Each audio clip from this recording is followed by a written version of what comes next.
ஆலமரத்துல சோடி கிளியில ஒரு கிளி பிரிஞ்சதம்மா. அது சாமம் வரையில பார்க்க முடியல, மறுபடி அது வருமா?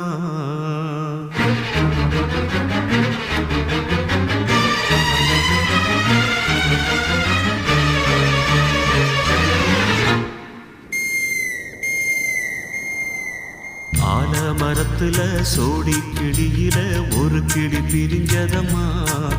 அது சாமம் வரையில பார்க்க முடியல, மறுபடி அது வருமா? ஆலமரத்துல சோடி கிளியில ஒரு கிளி பிரிஞ்சதம்மா. அது சாமம் வரையில பார்க்க முடியல, மறுபடி அது வருமா? ஆண் கிளியோ பிரிஞ்சதம்மா.